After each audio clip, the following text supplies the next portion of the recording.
Boas-vindas ao do Centro de Estudos Judaicos da USP.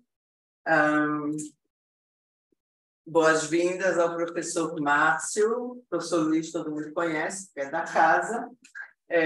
Professor Márcio Seligman Silva dispensa apresentações, mas como é parte do nosso ritual acadêmico apresentar, eu tentei aqui sucintamente apresentá-lo, o que é uma tarefa quase impossível ser sucinta, mas sejam complacentes, porque vai ser aqui via celular, que meus alunos me ensinaram.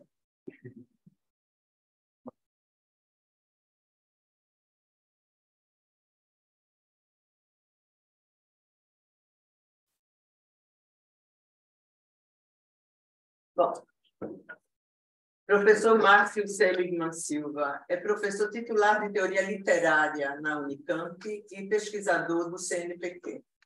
Possui graduação em História pela PUC São Paulo, mestrado em Língua e Literatura Alemã aqui pela USP e doutorado em Teoria Literária e Literatura Comparada pela Freie Universität Berlin, acertei. E pós-doutorado pelo Zentrum für Literaturforschung Berlin e pela Universidade de Yale. Seus livros são leituras essenciais. Ele é autor, tradutor, organizador de livros que são referência na construção de uma visão crítica contemporânea da cultura. Eu vou citar alguns. O professor é autor do livro Ler o Livro do Mundo, Walter Benjamin, Romantismo e Crítica Poética, vencedor do prêmio Mário de Andrade de Ensaio Literário da Biblioteca Nacional no ano 2000. O Local da Diferença, ensaio sobre memória, arte, literatura e tradução, vencedor do prêmio Jabuti na categoria Melhor Livro de Teoria e Crítica Literária 2006, com a segunda edição em 2018, para uma crítica da compaixão e a atualidade de Walter Benjamin e de Theodor Adorno. Organizou... Agora, peraí, deixa eu passar essa página. É longo. Organizou os volumes Leituras de Walter Benjamin, História, Memória, Literatura, O Testemunho na Era das Catástrofes e Palavra e Imagem da Memória e Literatura. E co-organizou Catástrofe e Representação, Escritas da Violência, volume 1, O Testemunho, e Escritas da Violência, volume 2, Representações da Violência na História e na Cultura Contemporâneas da América Latina, Imagem e Memória. Traduziu de Walter Benjamin o conceito de crítica de arte no romantismo alemão, de Gottfried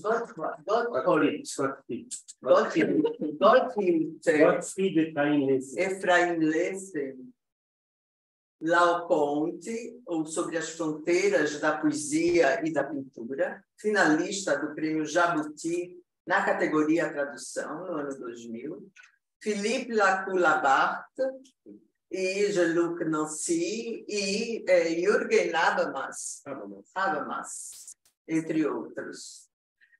Possui vários ensaios publicados em livros e revistas no Brasil e no exterior. E foi professor visitante em universidades no Brasil, Argentina, Alemanha, Inglaterra e México. Além do livro que nós vamos... eu falei das suas traduções? Falei. Algumas, não já é o mito nazista. Algumas, gente, desculpem. Além do livro que a gente vai... que o professor Luiz vai comentar juntamente com o autor hoje, há um livro recém-lançado, que é Passagem para o Outro como Tarefa, Tradução, Testemunho e Pós-Colonialidade. Que está online, é pela editora da Universidade Federal do Rio de Janeiro. Ele está fazendo downloads gratuitos. Isso é tudo que a gente quer ouvir. Esse aqui, infelizmente, não está. Ok? Eu vou passar a palavra ao professor Luiz Strauss. Eu tenho que no decalado, eu queria te agradecer muito aqui, por favor. Obrigada. Bom, é uma alegria muito grande para nós, do Centro de Ciências Judaicas, receber hoje aqui o meu colega de muitos anos e nosso grande amigo, Márcio Zelino Silva, que tem também, entre tantas outras coisas, uma atividade bastante frequente na nossa área de estudos, né? Ele frequentemente participa de bancas aqui na USP, concursos. O Márcio é também, talvez, o nome mais importante entre nós no Brasil, que é um 50 na obra de Walter Benjamin, né? E obviamente, é um autor que tem a grande importância não só nos estudos filosóficos, mas também nos estudos judaicos, e a partir desse seu conhecimento profundo da obra de Benjamin, que também, ao longo dos anos, vem colaborando com muita frequência na nossa pós-graduação, também por meio de conferências, artigos. Muitos de vocês já leram ensaios do Márcio, que estão também no programa de alguns dos nossos cursos da área de hebraico, né? Em particular, o curso que trata da literatura de testemunho, né? Da literatura de genocídio, já que essa questão de testemunho é alguma coisa sobre a qual o Márcio vem trabalhando há muito tempo, né? Naquele livro História, Memória e Literatura, que o Márcio organizou, mas no qual ele também contribui com 3 ensaios, né? Está um ensaio muito importante a respeito de literatura de testemunho, que é leitura obrigatória no nosso curso, que muitos de vocês já conhecem, né? Bom, esse livro, A Virada Testemunhal e Decolonial do Saber Histórico, é um livro que o Márcio escreveu num momento assim, muito excepcional, né? Da sua trajetória, esse período pelo qual todos nós passamos, que é o período da pandemia, né? E, bom, para nós que somos menos jovens, né, esse período da pandemia, obviamente, foi marcado por uma presença muito evidente da possibilidade de que estivesse chegando ao fim, né? E isso, evidentemente, desperta uma série de coisas nas pessoas, né? E, no caso do Márcio, despertou alguma coisa muito boa, né? Porque esse livro é uma retomada dos temas que ele vem trabalhando ao longo da sua longa e brilhante trajetória, né? A partir de uma nova perspectiva, muitas vezes, né? A partir de uma perspectiva mais madura. Então, a gente vê aqui algumas questões que já foram tratadas anteriormente, né? Mas agora a partir de um novo olhar, né? Bom, felizmente a pandemia passou, nós todos estamos aqui, né? E saímos enriquecidos com que esse período tão excepcional acabou despertando no Márcio, né? Bom, então, esse livro na verdade, composto de 12 capítulos, né, que se leem independentemente uns dos outros, né? Funcionam como ensaios independentes, como artigos independentes. E o primeiro desses ensaios, que ocupa quase a metade do livro, né, 100 páginas, né, tem como título da Ars Memoriae aos estudos de memória pós-coloniais, né? E aqui,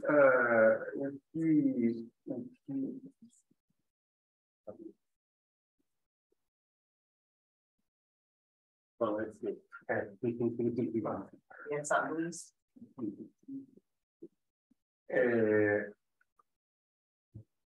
Então, o assunto aqui nesse capítulo é a importância que a memória tem nas diferentes histórias culturais como um paradigma, como uma matriz que estrutura determinadas culturas e sobre a qual se constroem também estéticas e sobre a qual se constroem, sobretudo, as verdades, supostas verdades, que organizam as diferentes culturas, né? E essa ideia da verdade, cujo nome em grego é aletheia, né? A palavra verdade, em grego antigo, é aletheia, justamente quer dizer, como o Márcio demonstra, filologicamente vinculada a essa ideia da memória, né? Pelo fato de que aletheia, em grego, significa aquilo que não é esquecido, né? Ou seja, aquilo que deve ser lembrado. Né? Aquilo que deve ser lembrado chama-se aletheia, e lete é o esquecimento, né? Em grego. Então, verdade e memória são, num certo sentido, sinônimos, né? E claro que a épica, em especial a épica grega, não é? Mas outras épicas também de sociedades tradicionais, como o Márcio comenta aqui, tem esse papel de estabelecer a verdade, né? Estabelecer esses paradigmas que não devem ser esquecidos, esses paradigmas que devem ser lembrados, e esses paradigmas, portanto, em torno dos quais as maneiras de ser aceitas nessa sociedade são cristalizadas, são estabelecidas, né? Então, a memória não é simplesmente o registro dos acontecimentos, né? A memória tem esse papel de paradigma, né? A memória tem esse papel de matriz, de ponto de partida, né? E, ainda falando da antiguidade clássica, o Márcio aponta aqui o fato de que a memória, que em grego é mnemosine, né? A memória que é o registro do que aconteceu, a marca de tudo o que um dia aconteceu, é uma deusa, né? No panteão grego, é uma titânida. E as musas, que são as deusas que inspiram a poesia, que inspiram, dentre outras coisas, a épica, são entendidas como filhas dessa memória, né? Então, elas cantam aquilo que a mãe sabe, né? Para que isso não seja esquecido, para que isso funcione como uma verdade socialmente aceita e socialmente estruturante, né? Não é só não é só na cultura da antiguidade greco-latina que a memória tem uma importância crucial, né? Na tradição judaica, evidentemente, a memória também é muito importante, né? E tem um ensaio muito conhecido, traduzido para o português, do historiador norte-americano Chaim Yosef Yerushalmi, que se chama Zahor, né? Zahor é o verbo hebraico lembrar, né? E esse verbo hebraico lembrar, como o Yerushalmi mostra nesse ensaio brilhante, na Bíblia um dever religioso, né? É um preceito, é um mandamento.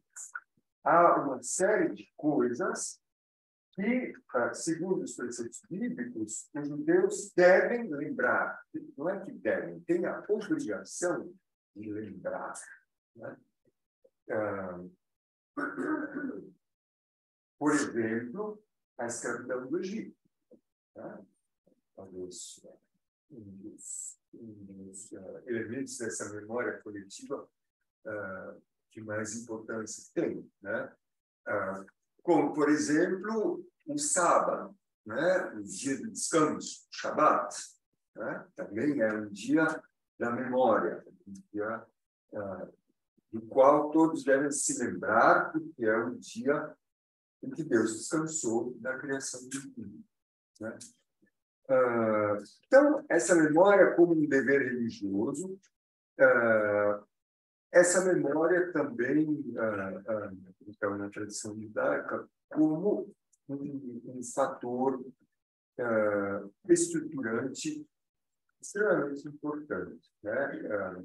Diz, né, que os judeus têm não 5 sentidos, mas 6 sentidos, né? E que o 6º sentido seria justamente a memória, né? Ele disse isso ao escritor norte-americano judeu Jonathan Safran Foer, né? Então, o que foi, né? Esse passado, não como alguma coisa que é simplesmente objeto de nostalgia, né? Mas como alguma coisa que desencadeia o ato da rememoração, né? E esse ato da rememoração é, à sua maneira, também um retorno no tempo, né? Uma reatualização desse passado. Quer dizer, através da memória, o passado impregna também o presente e forma esse presente, né? Então, então esses dois modelos que evidentemente são igualmente importantes na formação daquilo que se costuma chamar de cultura ocidental, né? Outro tema muito interessante que o Márcio aborda aqui nesse capítulo é a questão da guerra, né? Das guerras entre memórias, né? Porque, assim como determinados grupos têm determinadas culturas, essas determinadas culturas se estruturam em torno de determinadas memórias, né? E, portanto, o conflito entre culturas, o conflito entre nações, é também o conflito entre narrativas diversas a respeito da história, né? E aí a gente entra justamente naquela questão da história como a história dos vencedores, não é? A memória dos vencidos e a história dos vencidos é frequentemente soterrada sob uma outra narrativa, né? Que é a narrativa dos vencedores. Isso diz respeito às guerras entre culturas, entre nações, né? Isso diz respeito também, evidentemente, a todo o contexto colonial, em que determinadas culturas, determinadas civilizações foram esmagadas por outras que se assenhoraram das populações, dos territórios, destruíram as culturas e subjugaram essas populações, né? Então, o contexto do colonialismo, mas também diz respeito aos conflitos que existem no interior das próprias sociedades, né? Em particular, uma sociedade como a sociedade brasileira, desde sempre marcada pelo racismo, desde sempre marcada pela submissão de determinados grupos a outros grupos, né? Então, toda essa discussão em torno de qual é a memória que é preservada e qual é a memória que é esquecida, né? Qual é a memória que é soterrada, né? E claro, o Márcio Arguilhenta, justamente, junto com outros grandes historiadores do século XX e contemporâneos, né, em favor da criação de uma história dos vencidos, né, de uma busca da história dos vencidos,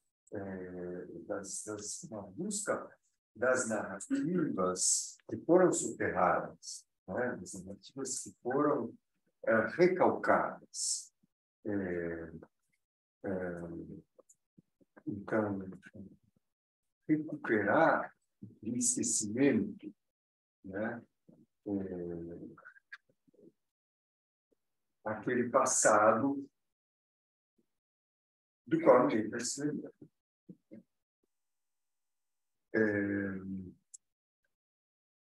E é também esse passado que não quer passar, né? Não quer passar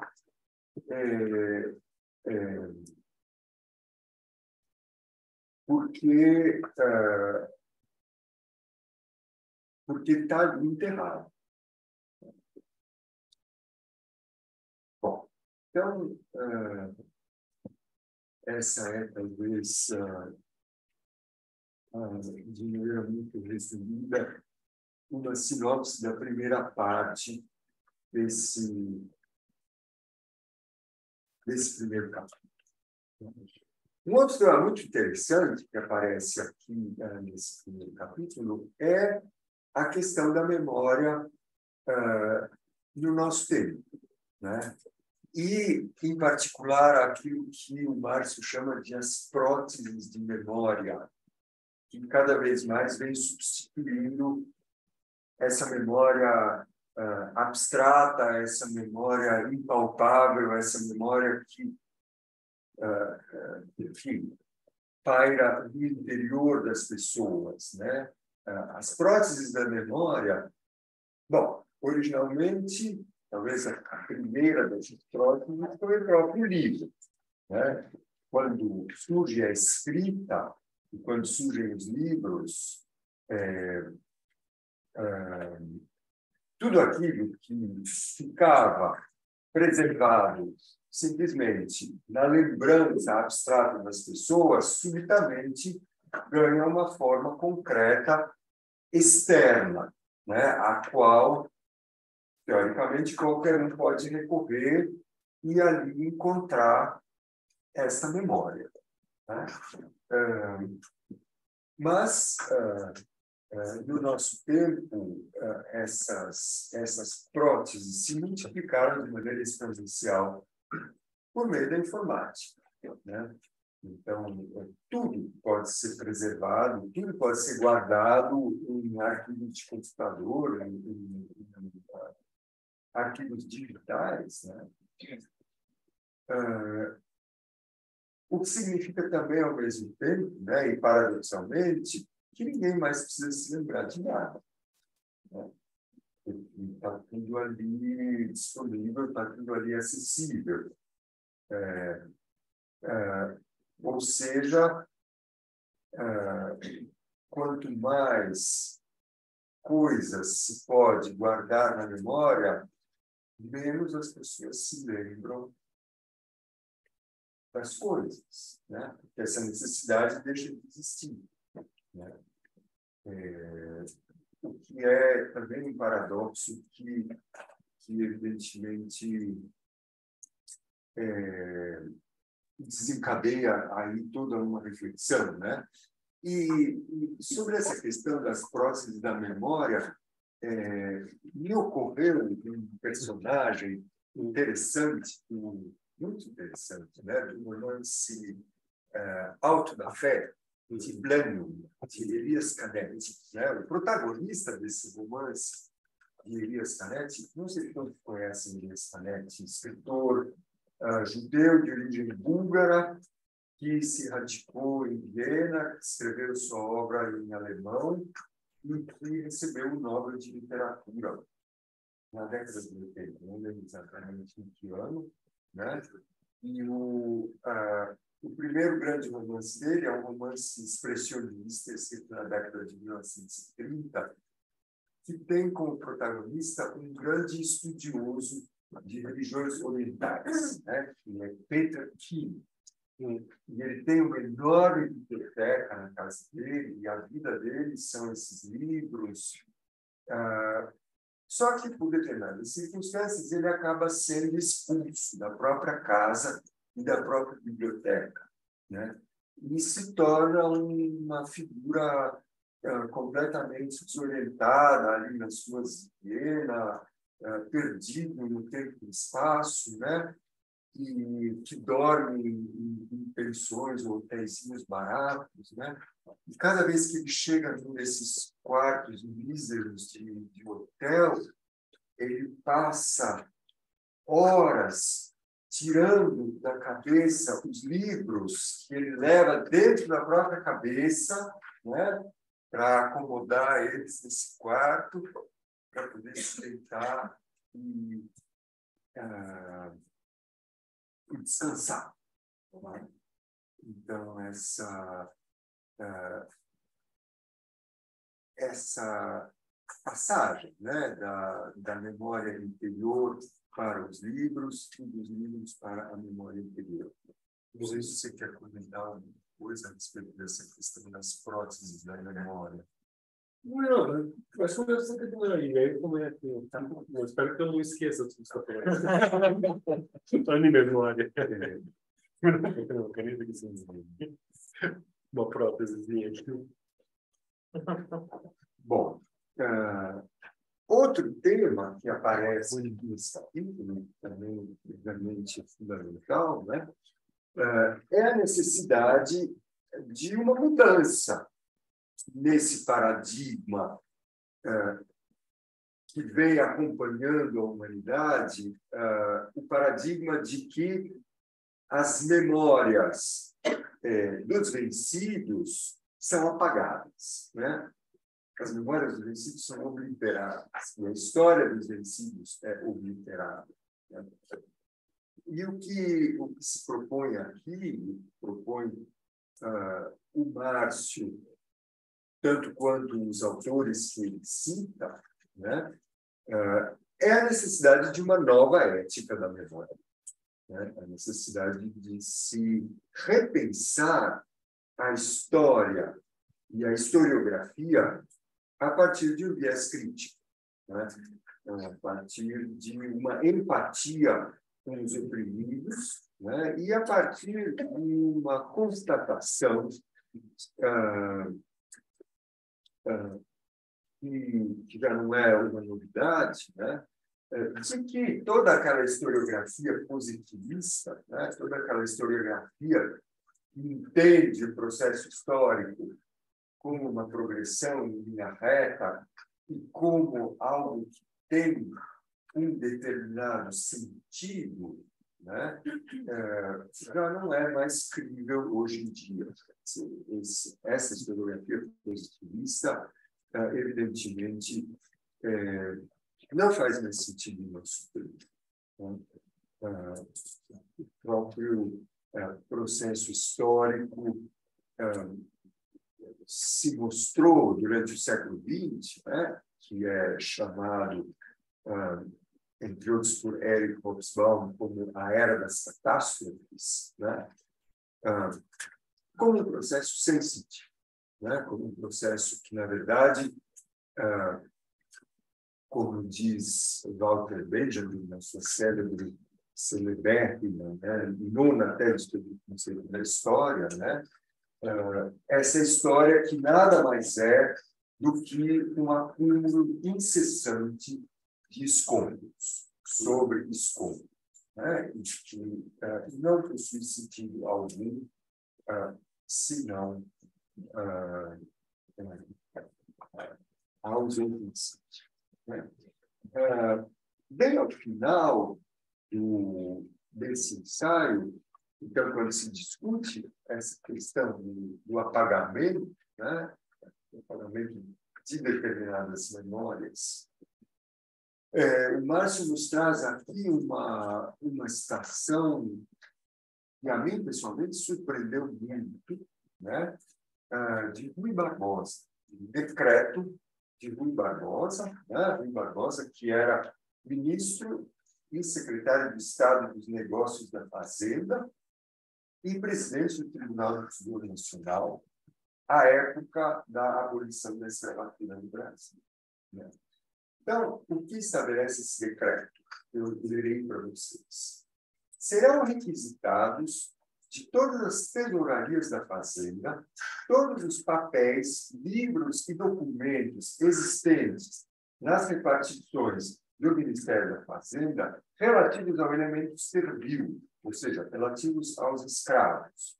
Matrícula dos escravos, dos engenhos, filhos livres de mulher escrava e libertos sexagenários, que deverão ser, sem demora, remetidos a esta capital e reunidos em lugar apropriado na recebedoria. Então, essa recebedoria se tornaria um grande arquivo da escravidão no Brasil, né? Onde ficariam reunidos todos esses documentos, comprovam detalhadamente os diferentes aspectos da realidade escravagista. E agora, o segundo item, né, do decreto. Uma comissão composta dos senhores João Fernandes Claro, presidente da Confederação Abolicionista, e do administrador da recebedoria nessa capital, dirigirá a arrecadação dos referidos livros e papéis e procederá à queima e destruição imediata destes, o que se fará na casa da alfândega da capital, pelo modo mais conveniente parecer a comissão. Capital Federal, 14 de dezembro de 1890. Bom, com isso eu encerro o meu comentário sobre o primeiro capítulo do livro e queria passar a palavra para você. Tá, obrigado. Muito obrigado pelo convite. É um prazer estar aqui com vocês essa noite. Obrigado pela apresentação generosa. Muito obrigado, Luiz, pela apresentação dessa primeira parte, capítulo, que realmente é um capítulo onde eu faço uma história dos estudos da memória, da antiguidade até hoje em dia, no século XXI.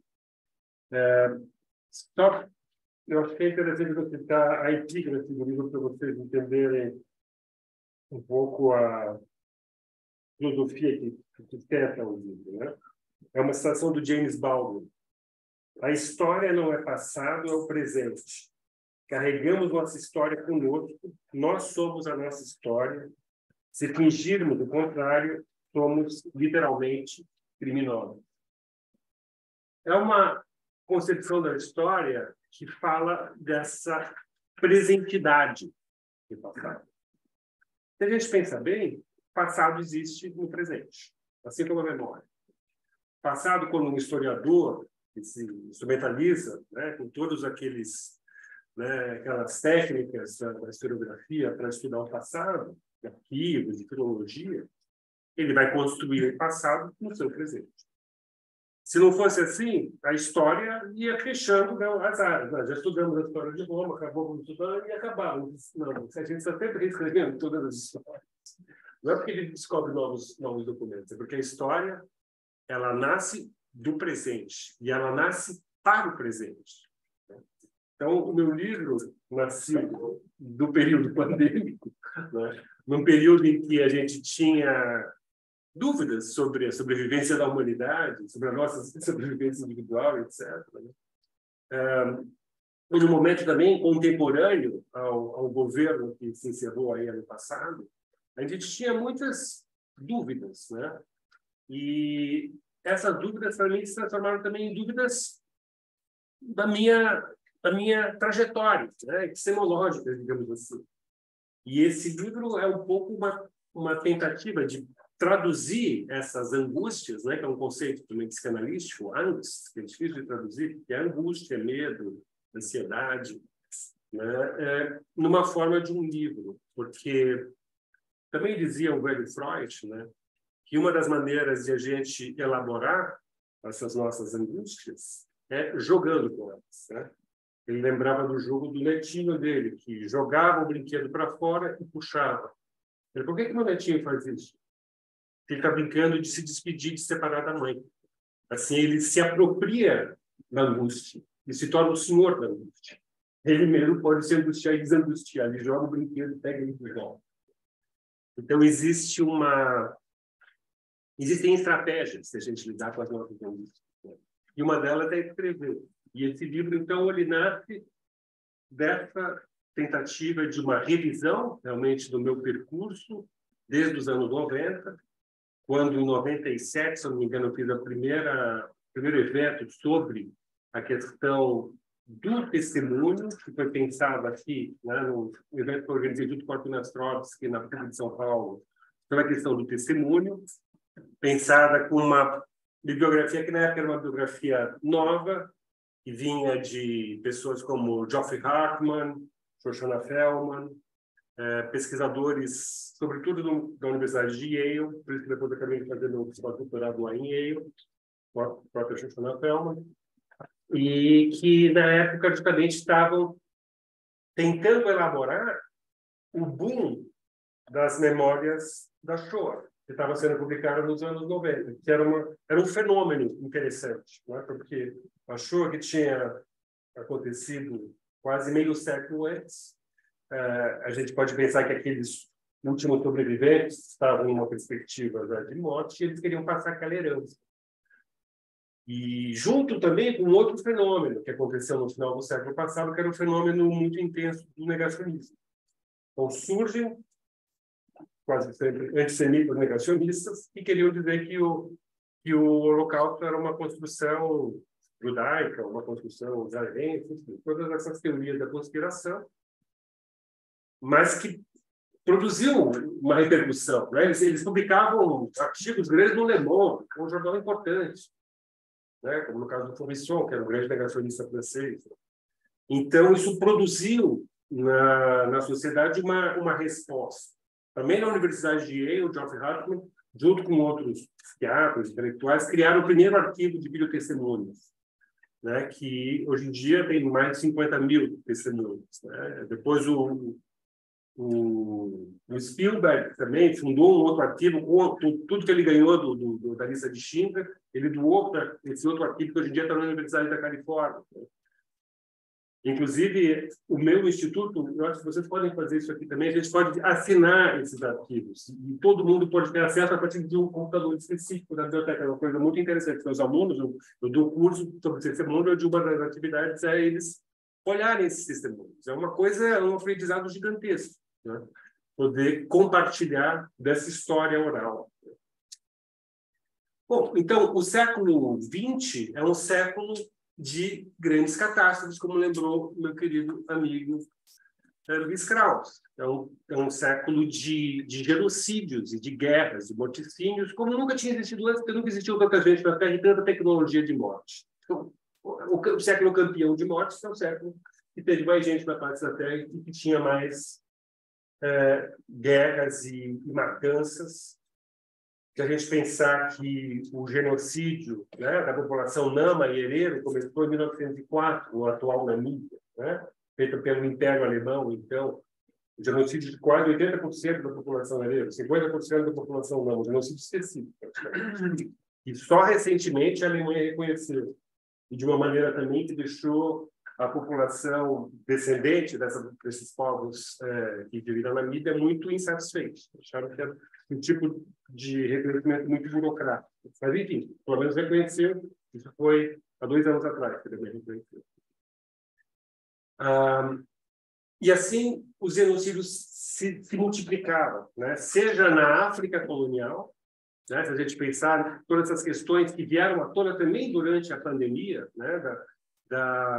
A partir do assassinato do George Floyd, que desencadeou essa fúria descolonizadora, né? Então, não é possível que a gente continue assassinando afrodescendentes diaspóricos com tanta facilidade. Você coloca as coisas em cima da pessoa e sufoca ela e não acontece nada.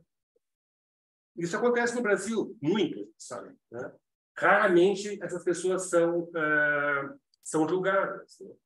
Então, teve um momento ali, por isso que o livro se chama Virada Testemunhal e Decolonial do Saber Histórico, né?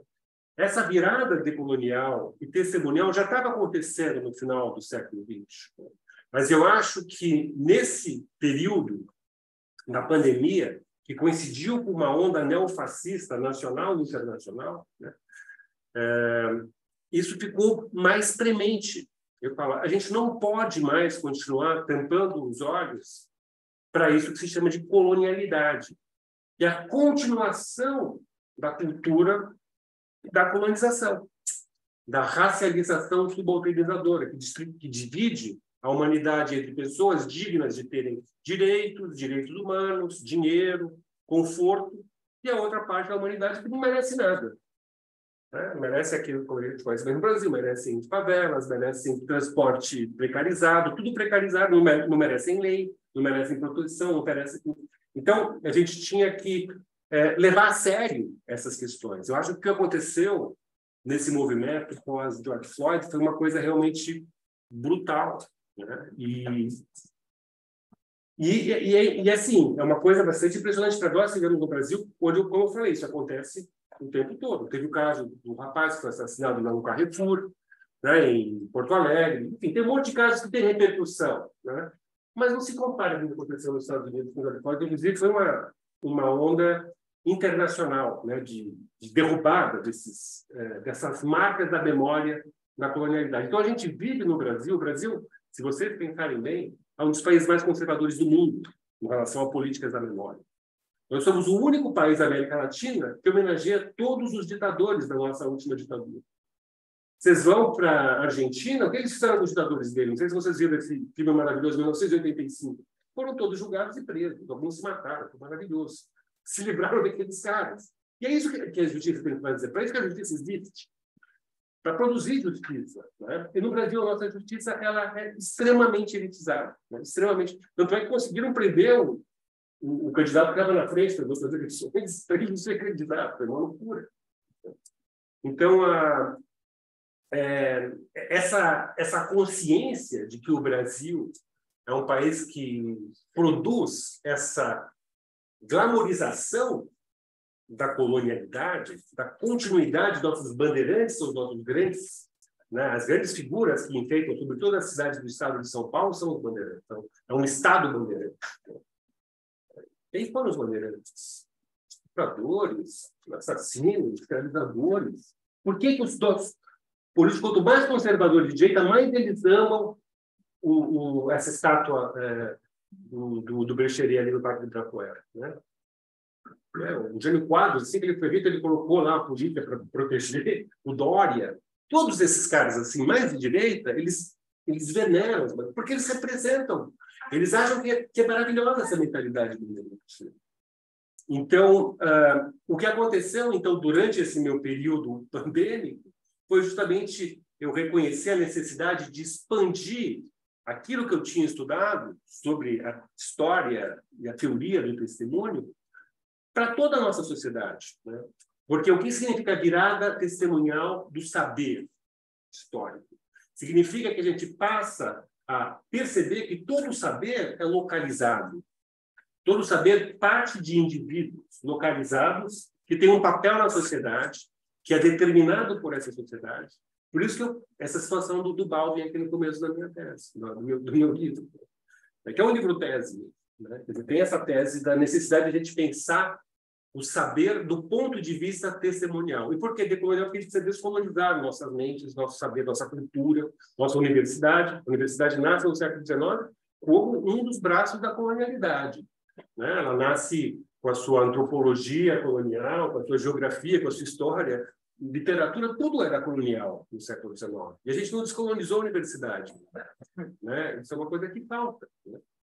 Então, você estava falando dos estudos clássicos, né? Eu estava discutindo ontem com meus alunos da graduação um filme do Godard, que se chama Nossa Música. Não sei se você viu esse filme. É um filme incrível. Bom, tem que gostar do Godard, que é aquele diretor, né, desse ponto de vista, etc. Mas esse filme é um filme muito interessante.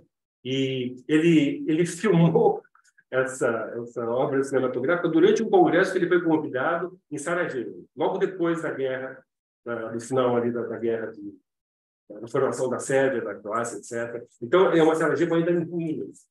E tem vários escritores lá, e ele vai entrevistar o Garvich, que era um poeta palestino. E o que o Garvich fala? Achei muito bonito ele fala. Não, porque a história de Troia só foi contada pelos gregos. Não, pelos gregos. É aquela coisa dos gregos e dos troianos, né? Aí ele falou, eu gostaria de escrever a história de Troia do ponto de vista dos troianos, né?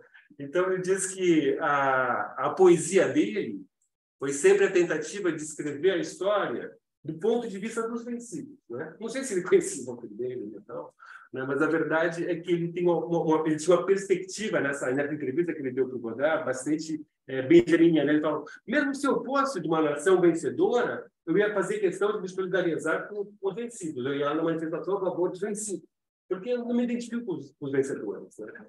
E o Godard fala uma coisa interessantíssima, que tem tudo a ver com o meu livro aqui, apesar de eu não citá-lo aqui, porque ele fala algumas coisas, por exemplo, ele fala que as nações, as populações vencedoras, elas fazem a ficção. As que são derrotadas vão para o documentário.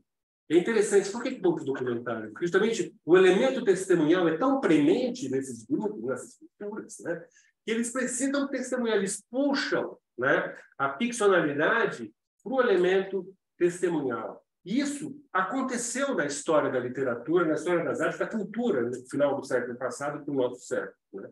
Se a gente percebeu o que acontece na literatura, nas artes visuais, no cinema, né, a gente percebe essa intronização de vozes, de pessoas que se assumem o seu eu. Isso também acontece na academia, cada vez mais, felizmente, né?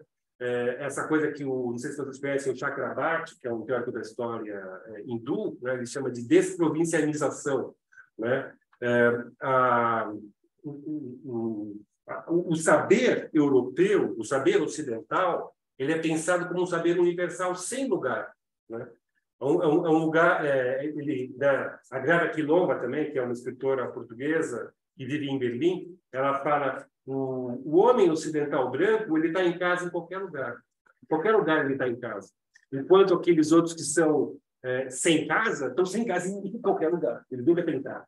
Eles sempre estão em falta em relação a esse espaço vital, né? Ou então, esquema corpóreo, que era uma expressão do Frantz Fanon, né? Um dos intelectuais que estão na origem do pensamento pós-colonial, né? Então, quer dizer, o que eu fiz nesse livro foi tentar articular esses saberes da teoria testemunhal, pensar essa questão da virada testemunhal do saber e mostrar a necessidade também de articular o pensamento testemunhal, o reconhecimento de que todo saber é um saber localizado, um saber que parte de indivíduos, de corpos que têm gênero, que têm uma cor de pele, etc., que tem histórias, né? Muitas vezes histórias sufocadas. Se a gente pega, por exemplo, eu fiquei muito feliz que a Rosana Paulina, autorizou eu usar essa obra, que é uma das principais obras dela. Está no MASP, né? Não, ele está na Nova Pinacoteca. Na Nova. Se vocês forem na Pinacoteca Contemporânea, vocês vão ver uma obra que ocupa assim, uma paredona. Assim. São 1.500 reproduções de 11 fotografias do álbum de família dela. É uma obra do início dos anos 90, uma espécie de obra matricial para Rosana Paulino e para a arte afrodescendente brasileira produzida desde então, que teve um boom, felizmente, né? Porque aconteceu uma coisa paradoxal no século XXI. Né? Por um lado, introduziram as cotas, né? A universidade mudou. Eu estudei aqui numa época que a gente praticamente não tinha alunos que não eram descendentes de europeus, né? Eu me lembro que eu tinha uma colega, aliás, eu gostaria de até reencontrar ela, que fazia filosofia aqui na filosofia, e ela, eu me lembro que ela estudava Kant. Eu me lembro que uma vez um colega perguntou: por que você estuda Kant? Eu não posso estudar Kant? Ele queria dizer que ela não podia estudar Kant porque ela era negra. Você vê o tipo de preconceito que tinha aqui na época. Mas, enfim. Mas, então, mudou. O Brasil mudou. O Brasil teve esse processo de integração, e isso provocou também a onda fascista. O que aconteceu desde 2013 é muito também uma resposta a isso. Um medo de uma determinada elite e de pessoas da classe média e média baixa que se identificam idiotamente com a elite por causa dessas mudanças na sociedade. Eles não estavam entendendo mais o que estava acontecendo. Né? De repente, não pode mais ser racista. Puxa vida, chato. Né? Não pode ser misógino. Não pode espancar a mulher. Porque se matava a mulher pelo século passado, ninguém era preso. Né? Então, surgiu realmente uma consciência, né, de que as coisas não podiam continuar daquele jeito. Né? Isso produziu, né, também essa resposta, infelizmente, muito bem articulada, que eles conseguiram fazer o que eles fizeram aí naqueles 4 anos. Né? Então, tem um caráter de urgência também, né, nesse meu trabalho. Né? E só ainda, assim, para além do meu capítulo, posso ir? Bom, talvez deixa eu comentar rapidamente. Fica à vontade. Então, o livro do Matos tem 12 capítulos, né, e são ensaios que transitam, né, entre a psicanálise, as teorias da história e da estética, as artes, a literatura e os estudos pós-coloniais. Né? Bom, o segundo capítulo do livro, muito apropriadamente, chama-se O Tempo Depois das Catástrofes. Né? E, claro, a questão central aqui é a questão do testemunho e é a questão da necessidade de se fazer um revisionismo positivo da história. Né? Um revisionismo positivo justamente no sentido de trazer ou de presentificar as vozes daqueles que foram as vítimas da história. Né? E o testemunho, evidentemente, é uma expressão subjetiva, né? É uma representação da subjetividade que se opõe à suposta objetividade da historiografia. E aqui também vem à tona essa questão, né, da era das catástrofes, que é o século XX, que é o século XXI, infelizmente, ainda, também como a era do testemunho, e também como a era da literatura de testemunho. Né? Então, ao mesmo tempo em que há o fim dessa historiografia positivista, né? Eu penso que a literatura de testemunho, de alguma maneira, também se contrapõe a um gênero clássico da literatura ocidental, que é o romance de formação. Né? Quer dizer, o romance de formação como a narrativa do protagonismo do indivíduo, da história de um vencedor, né? De um indivíduo heróico que, bom, passa por determinadas provações, por determinadas situações, se forma através desse percurso e termina a narrativa como um herói vitorioso. Né? E o testemunho é exatamente o oposto disso.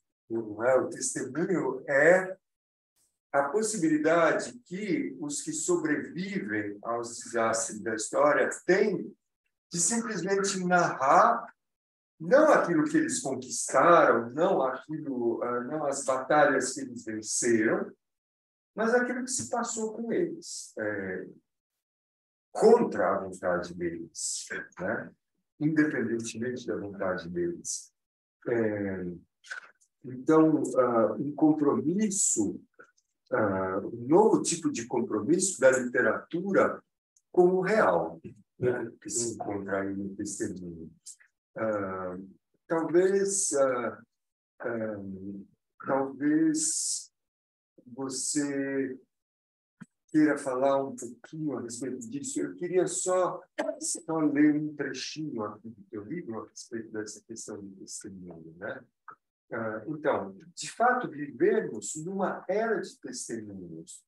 O testemunho também funciona como um sistema de arquivamento do passado, e sua força advém desse fato.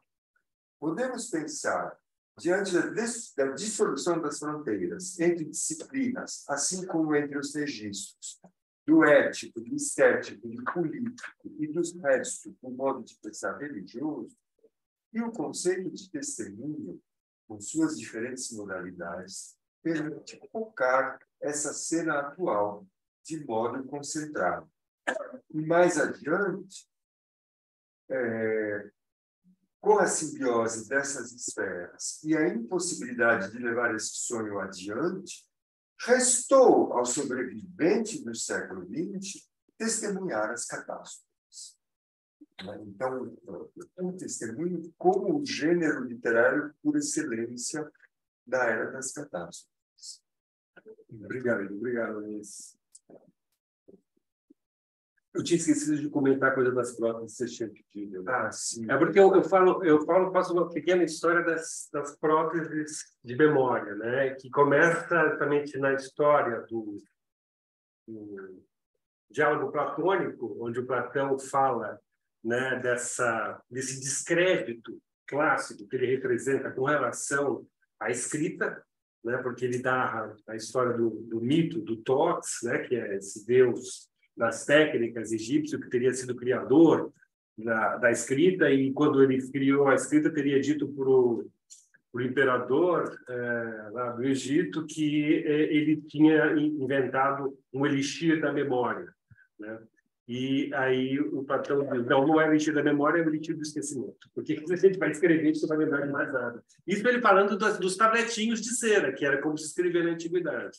Por isso que eu falo dos tabletes aos tablets, né? Que isso aqui que a gente tem hoje em dia são os tablets. É uma longa história, mas é uma história, na verdade, onde esse topos é um topos que sempre volta, né? Essa questão de que se essas próteses são boas ou são ruins. Se discute muito sobre isso, né? Inclusive como vai controlar nossos filhos, né? Como eles usam esses aparelhos, etc.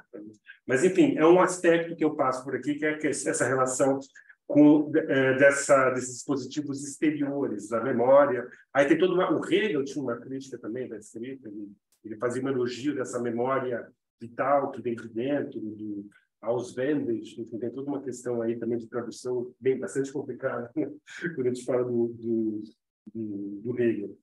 E essa passagem que você citou do Rui Barbosa, ela é justamente um exemplo disso que eu estava falando para vocês, né? Desse caráter profundamente conservador da nossa memória nacional, uma memória do esquecimento, uma memória eivada de esquecimento. Ela é muito parcial num sentido, né? No sentido da glamorização de tudo que tem a ver com a colonização e a colonialidade. Existe tanto existe uma continuidade no Brasil, que o nosso imperador era um português, nessa coisa louca. O cara era um presidente, depois foi para Portugal ser rei.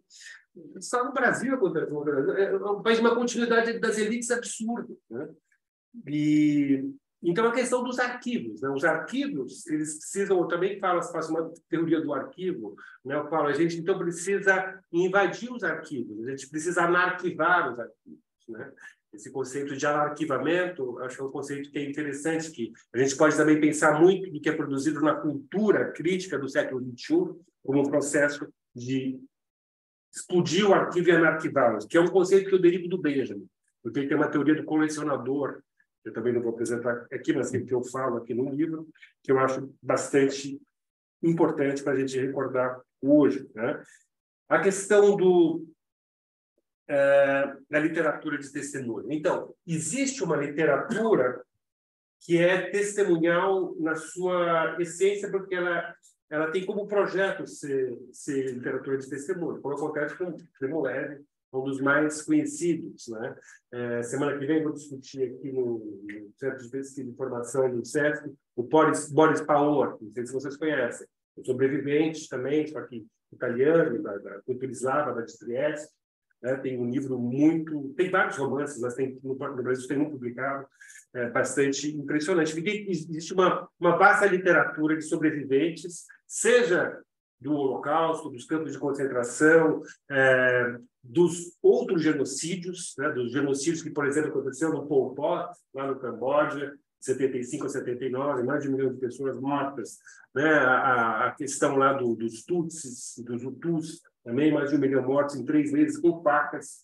Também tem vários arquivos de vídeo-testemunho também com relação a esse genocídio, né? dos Hutus. Então, existe o que a gente pode chamar de uma literatura explicitamente de testemunho. Mas a proposta do meu livro, quando eu falo em virada testemunhal, é que a gente tem que aprender a ver todo documento de cultura como tendo um teor testemunhal. A gente tem que aprender a ler o teor testemunhal de qualquer obra literária. A gente pode ler Machado de Assis com seu teor testemunhal, a gente pode ler Guimarães Rosa com seu teor testemunhal, a gente pode ler qualquer livro, porque toda obra literária, como eu estava falando aqui no começo da minha fala, a partir do Freud, né? É um trabalho de elaboração das nossas angústias, né? É que, às vezes, as coisas ela não está tão clara quando a gente está diante de um livro romântico, um romance de informação, mas a gente também pode, né, com um pouquinho de esforço, mais esforço, porque a coisa está ali menos explícita, né, perceber como esses livros também têm elementos testemunhais. Agora, é óbvio, né? Você tem toda a razão, Luiz. O testemunho programático é o contrário do livro romano, né, do romance de informação, né, porque ele é a história de uma derrocada, de uma destruição do eu, né? O Bildungs Roman, o romance de informação tradicional, né, que tem lá o Meister, do Goethe, né, como uma espécie de paradigma originário, né, é a história do aburguesamento da pessoa. Depois esse modelo foi sendo variado e no contrário, né? O cara que não dá certo. Existe, não, tanto o Bildungs Roman que não dá certo como que dá certo. Mas sempre tem essa relação entre indivíduo e sociedade. A questão realmente é a construção desse indivíduo diante daquilo que se chama justamente de espaço público, né? Se cria na modernidade. E a questão dos testemunhos programáticos, não existe espaço público em Auschwitz. É o fim da esfera pública, é o fim do próprio indivíduo, porque ele não pode fazer nada. Ele está totalmente mobilizado para a sobrevivência. Ele mal pode registrar aquilo que ele está vivendo. Então, já tem esse primeiro desafio do registro, do testemunho, que é como você vai registrar aquilo que você não consegue nem experienciar propriamente dito. Então, existe essa literatura de testemunho, mas eu proponho que a gente aprenda a desenvolver a nossa sensibilidade para perceber o teor testemunhal de qualquer produção cultural. Um prédio tem um teor testemunhal, né? Uma obra de arte visual, né? Literária, etc. E eu me inspirei para pensar nisso também, novamente, no Benjamin, nessa famosa frase que também está nas teses dele, que é todo documento de cultura é um documento da barbárie, né? Que é interessante, quando o próprio Benjamin se traduz para o francês, ele usa o conceito de testemunho, né? No alemão, ele fala documento, da cultura, sai documento da barbárie, mas quando ele fala em francês, ele fala témoin de la barbarie, testemunha a barbárie. Todo documento da cultura testemunha a barbárie. Então, a gente tem que aprender a fazer isso, que é o que eu faço com alguns autores aqui. Você vai comentar, como, por exemplo, com Kafka, Sim, era justamente de Kafka que eu ainda queria falar. Bom, Kafka é o assunto do último capítulo do livro, né? Mas evidentemente, Kafka aparece aqui, talvez antes de qualquer coisa, como um precursor, né, dessa literatura de testemunho e, sobretudo, como um precursor dessa impossibilidade do romance de formação, né? Dessa impossibilidade... 3 não romances. São não romances, né? Tanto assim que o Márcio menciona que no começo da carreira de Kafka, ele foi execrado, não é? Pelos críticos, né? Tem uma passagem aqui, um crítico alemão do jornal de Munique, né? Hans Weilbach, que denomina Kafka um lascivo do horror, né? Um Lüstling des Entsetzens. Quer dizer, alguém, então, que se deleita com o horror, com a abjeção, né? E, no entanto, a narrativa de Kafka que o Márcio discute aqui nesse capítulo, que é Na Colônia Penal, né? Não só é uma espécie de precursor das próprias narrativas de testemunhos do genocídio, né, à sua maneira, como também é uma discussão ou uma representação de todo o fenômeno colonial que era uma realidade muito concreta na época de Kafka, né? Inclusive o colonialismo alemão, né? Na África. E eu devo dizer para você que eu nunca tinha ouvido falar desses 2 genocídios que os alemães perpetraram na Namíbia. Isso é um assunto sobre o qual absolutamente não se fala na Alemanha. É um tema completamente obliterado, né? E a narrativa Na Colônia Penal, não por acaso, né, se passa numa região tropical, né? Numa região tropical que evidentemente é colonizada por franceses, né? Na verdade, não sabe. O francês é o visitante. O francês é o visitante, está certo. Mas supostamente, como o comandante lá também fala francês, né? Então, supostamente, são franceses. Mas, bom, não importa. Evidentemente, o contexto aqui é o contexto do colonialismo europeu, né? E nesse capítulo, eu gostei especialmente de uma interpretação que o Márcio faz dessa narrativa, que é o confronto entre 2 formas de justiça, né? Uma justiça que é a lei de Talião, né?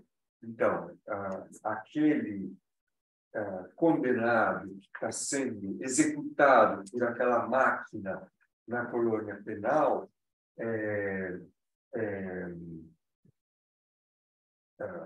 cometeu o crime de não honrar o seu superior, né? De não honrar o seu superior. A lei era Ehre deinen Vorgesetzten, que significa honre o seu superior, né? Como ele não fez isso, ele é condenado à morte por essa máquina satânica que o Kafka inventa aqui nessa narrativa. E o que essa máquina faz é justamente ir escrevendo essa lei que foi infligida nas costas do condenado, né, por meio de lâminas, até que ele morra disso, né?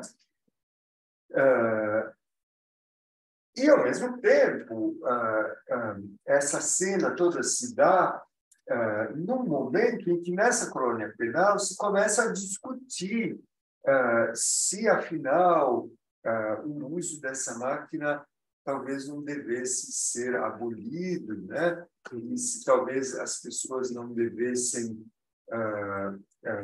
simplesmente serem condenadas por aquele mesmo que vai executar a pena, que as pessoas fossem ouvidas no tribunal, que tivessem direito de se pronunciar e, finalmente, uma terceira parte decidisse pela condenação ou pela absolvição, né? E aí o Márcio faz uma analogia muito interessante com a tragédia As Eumênides de Ésquilo, que justamente trata disso também, né? Trata dessa substituição dessa forma bárbara, né, de justiça, que é a justiça da vingança, né, por uma outra forma de justiça em que o que governa todo o sistema não são os sentimentos de vingança, e sim um corpo legal, né, um aparato legal, né, que então preside sobre os procedimentos de um tribunal. E essa peça, essa tragédia de Ésquilo, As Eumênides, fala justamente da criação do primeiro tribunal, né? Porque Orestes, que, bom, por determinadas circunstâncias, cometeu um crime de sangue abominável, é perseguido pelas Erílias, que são as deusas da vingança na mitologia grega, e que o levam à loucura, né? E que querem se livrar dele, e que querem levá-lo à morte, né? Mas a deusa Palas Athena resolve instituir um tribunal, né? Um tribunal em que, então, em vez de Orestes ser levado à loucura e à morte como uma vingança pelo crime de sangue que ele cometeu, né? Ele seja ouvido, né? E, então, a partir do que se apurar, se decida, com base em determinados princípios de justiça, o que deve acontecer ou não acontecer com ele, né? Então, aqui na narrativa de Kafka, também há o confronto entre esses dois conceitos de justiça, né? Uma justiça que é a justiça da simples vingança e uma outra justiça que é uma justiça regida por um sistema de princípios éticos, um sistema de princípios morais, né? E claro que Kafka faz toda essa representação justamente no contexto colonial, né? No contexto colonial em que o direito é pessoal, né? Quer dizer, a justiça, quem determina o que é justo e quem é injusto, são os colonizadores, né? E não uma legislação supostamente transcendente, né? Então, o personalismo do direito, que é, obviamente, a característica central do totalitarismo, né? O totalitarismo, quer dizer, Goebbels, né, dizia: quem decide quem é judeu e quem não é judeu sou eu. Talvez você queira comentar alguma coisa ainda sobre Kafka. Obrigado, Luiz. Então, justamente, o último capítulo é uma leitura do Da Colônia Penal do Kafka, como o Luiz apresentou muito bem, onde eu tento justamente pegar esse aspecto realmente da violência colonial que era contemporânea ao Kafka e que o Kafka se interessava. Você sabe que o Kafka tinha estudado direito. Ele tinha incluído um professor que tinha estudado as colônias penais do Sul, que existiam, como, por exemplo, a colônia penal onde foi o caso lá do general francês, o Dreyfus, o caso do Dreyfus, né? E outros casos, né? Ele também tinha lido um livro de um viajante, o Arthur Hollitcher, que era um um alemão que tinha viajado pelos Estados Unidos no começo do século passado, e ele narrava os linchamentos no sul dos Estados Unidos. Mas narrava em detalhe, inclusive colocava fotografias. Ele falava, não, hoje, antes da missa, lincharam 3 negros, puseram fogo e penduraram numa forca. E depois foi todo mundo para a missa. E, obviamente, aquela leitura é uma leitura bastante chocante, né? E o Kafka leu esse livro e ele incorpora certos aspectos, tanto dessas colônias penais como dessa descrição, dessa violência racial do sul dos Estados Unidos, na construção dessa narrativa dele. E também eu tento, então, mostrar que na construção da máquina colonial no século XIX, se utilizava muito essa expressão, a ideia da máquina, de um aparelho colonial. E o Kafka vai justamente fazer uma espécie de uma metonímia, de uma sinédese da colonialidade com essa máquina. E, por outro lado, é uma máquina que está quebrada, ela não funciona direito. Ele está mostrando essa máquina no seu paroxismo, né? No momento dos seus receptores, né?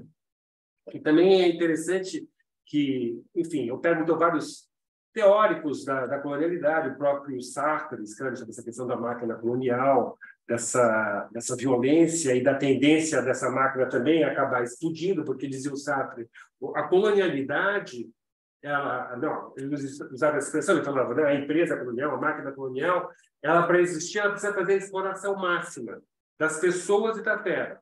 Chega um momento que tem um limite. E a própria empresa colonial, o Sartre acreditava, ia acabar por si. Só que ele não sabia que, eu não tinha percebido ainda nos anos 60, quando ele escreveu isso, que essa máquina colonial não era só aquela máquina que estava ali na África, na América Latina, no sul dos Estados Unidos, etc. Era o próprio sistema, a própria modernidade era essa máquina colonial. Porque a colonialidade, ela contaminou tudo. É isso que o pensamento pós-colonial desenvolve, né? Autores como Aimé Césaire, Frantz Fanon, né? Paul Gilroy, Grava Quilomba, que eu já mencionei, eles mostram como existe uma contaminação. O Achille Mbembe, que é um filósofo atual, africano, de Camarões, interessantíssimo, né? Ele mostra como o processo de colonização da modernidade acabou contaminando todo o processo social, econômico, psicológico, por assim dizer, do sistema colonial. E eu termino esse capítulo citando uma passagem que é bastante impressionante de um testemunho do Otto Dov Kulka. Eu não sei se vocês conhecem, é um historiador israelense que trabalhou como historiador do Holocausto, inclusive, a vida inteira, mas nunca tinha escrito um testemunho na primeira pessoa sobre a sua história, né? Inclusive, era uma coisa que só os amigos mais íntimos sabiam disso. Ele resolveu fazer isso já mais velho, nessa altura, uns 15 anos atrás, né? E nesse testemunho, que ele conta coisas absurdas, porque ele foi preso como criança em Auschwitz. Ele estava no barracão das crianças, das famílias, não sei se vocês ouviram falar desse barracão. Era um barracão que mais ou menos mimetizava Theresienstadt. Theresienstadt era um campo de concentração que os nazistas fizeram para mostrar para a Cruz Vermelha. Então, tinha umas placas lá, padaria, quitanda, tudo mentira, mas eles fizeram uma fake, fizeram até um filme sobre Theresienstadt, né? E teve uma comissão da Cruz Vermelha que visitou Theresienstadt, viu essa parte, mas acharam que era verdade. Aí falaram, estão falando que os campos de concentração alemães são bárbaros. Não, tem até açougue lá dentro. Bom, o barraco das famílias em Auschwitz mimetizava um pouco isso. Era um lugar que era realmente uma exceção dentro de Auschwitz. Existiam adultos e crianças, esses adultos cuidavam dessas crianças. Muitos desses adultos eram intelectuais importantes, eram pessoas que vinham da Bauhaus, que estavam lá presos, porque eram intelectuais de esquerda, eram judeus, intelectuais de esquerda, etc. Bom, o Kulka viveu Auschwitz sob essa proteção. Então, ele diz que ele tem memórias lindas de Auschwitz. Eles faziam teatro, eles brincavam, eles faziam desenho. Ele era uma criança sendo protegida inteira por esses adultos, né? E não viu o que estava acontecendo ali. O barracão das famílias ele foi esvaziado e todo mundo foi morto nesse barracão. Ele não foi porque já quase no final da libertação de Auschwitz ele estava doente e ele foi para a enfermaria.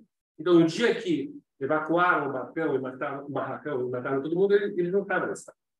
Então, por isso ele sobreviveu. Mas, enfim, é um testemunho totalmente original, mas tem um capítulo que se chama Na Colônia Penal. E nesse capítulo ele diz que ele resolveu escrever as memórias dele depois de ler o conto do Kafka, que é um conto que foi escrito 30 anos antes da Shoah, né?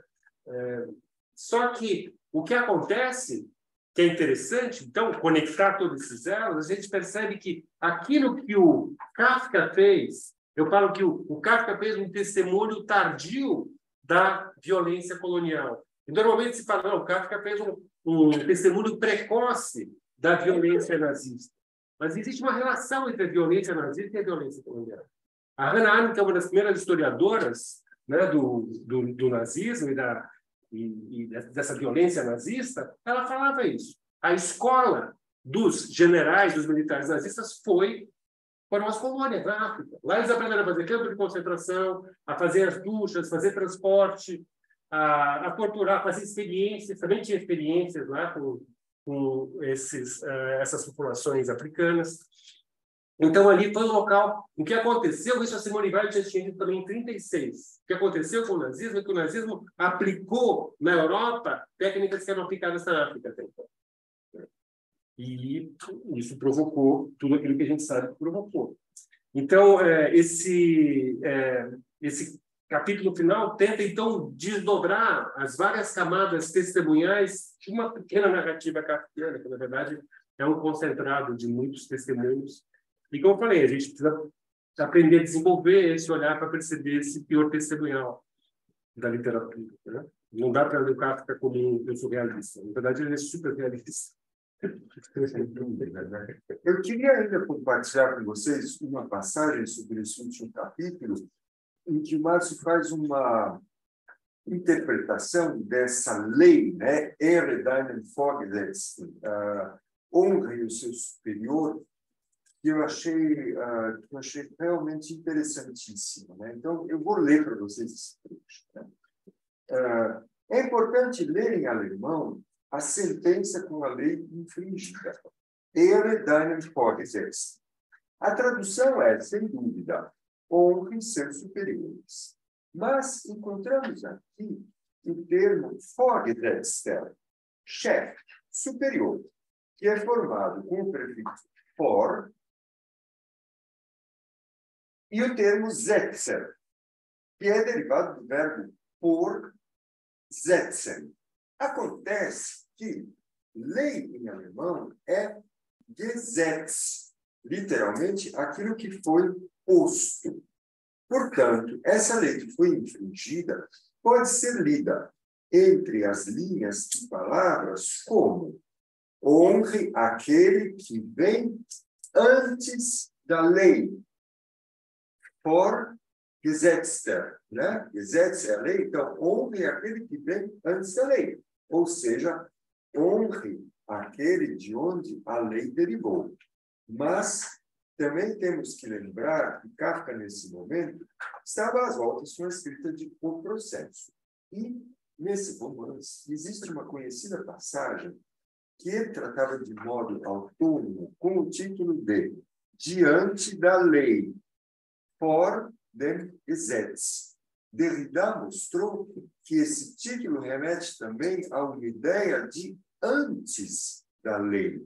Essa famosa parábola do camponês que se dirige à cidade para tentar adentrar os portões da lei, mas morre fora dela, sem atingi-la, também apresenta um dispositivo jurídico que, a seu modo, é mortal, pois, se não executa diretamente, como ocorre na colônia penal e no próprio O Processo, ele associa morte e lei. Nesse desvio do superior para o antes da lei, passa-se da instituição a uma pessoa de carne e osso. A face humana, demasiado humana da lei, se explicita. Como escreveu Carl Schmitt, que era um teórico do direito, supostamente, né, do nazismo, em agosto de 1934, estamos diante do lema: o Führer protege o direito. Der Führer schützt das Recht, que imperou sobre o Terceiro Reich. Bom, acho que vamos talvez abrir um pouco de espaço para perguntas, né, e comentários de vocês. Tem aula, né? É bem sucinto. 10 minutos. Né?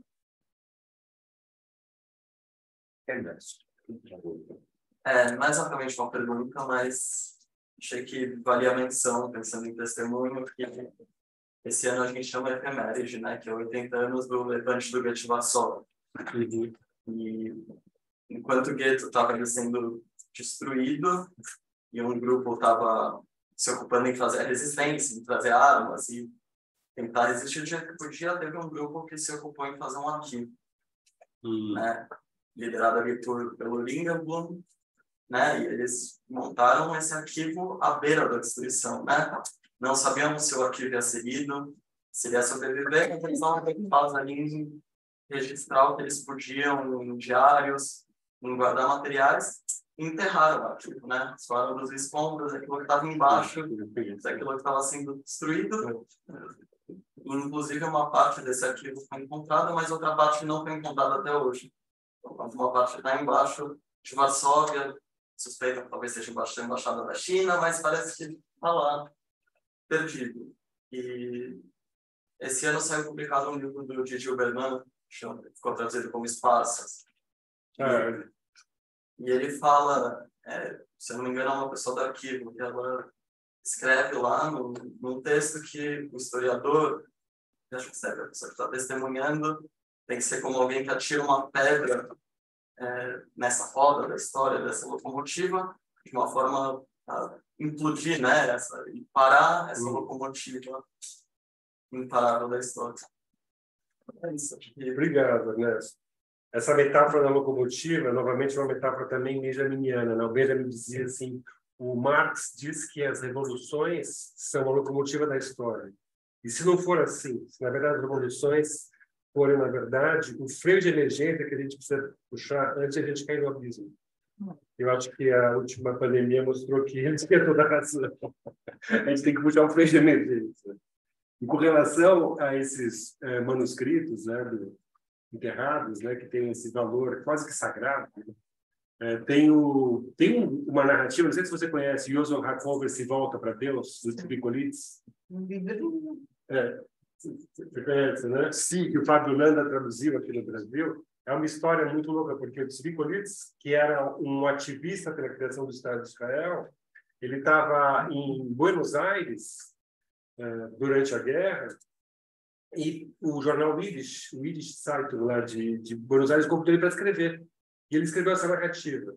E começa assim: eu, Joseph Hakover, filho de não sei quem, neto do Rabi não sei das quantas, estou aqui nos receptores do gueto de Varsóvia. E eu me volto contra Deus porque eu não entendo porque ele fez isso com o seu povo. E aí é uma fala de umas 15, 20 páginas irada, dele, um monólogo irado com Deus. Né? O Tzvikolitz publicou isso nesse jornal e alguém mandou esse jornal para Israel, na ocasião, e essa história foi copiada sem o Tzvikolitz, como se fosse a história mesmo do Joseph Hakover. E durante décadas, em muitas sinagogas pelo mundo, se lia esse texto do Hakover como quase um texto litúrgico, porque ele é muito bonito, ele é muito bem escrito, né? Até que um dia ele viu isso sendo vendido, o próprio autor, o Kolitz, ele viu numa livraria lá em Nova York, onde ele morava, mas eu que escrevi isso. Você é mentiroso, como que você escreveu esse texto magnífico? Não, eu escrevi. Mas olha a loucura, porque ele não tinha o Yiddish Zeitung. Ele teve que escrever para Buenos Aires para recuperar uma cópia do Yiddish Zeitung.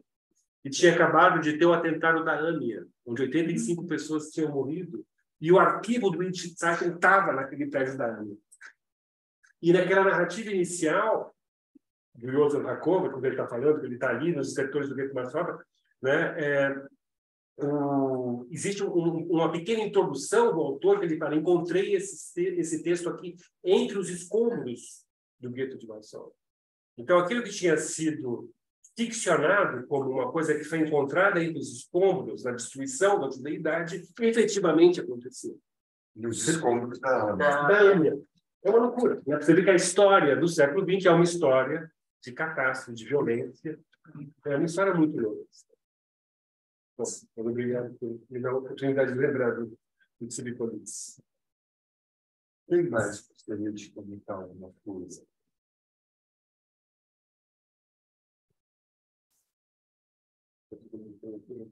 Como a gente está com tempo um pouco curto, eu também vou me calar. Eu só queria avisar a todos que o livro de Márcio está à venda e aqui e agora vocês também poderão receber um autógrafo, né? Então, quem quiser, por favor, sem mais cerimônias, né? Aproxime-se. Bom, agradeço a presença de todos. Eu que agradeço, foi muito bom poder falar um pouquinho a respeito dessa obra importante. E recomendo a todos a leitura. Como eu disse, os ensaios funcionam independentemente um dos outros, porque não precisa ser lido de um só. Ninguém tem tempo.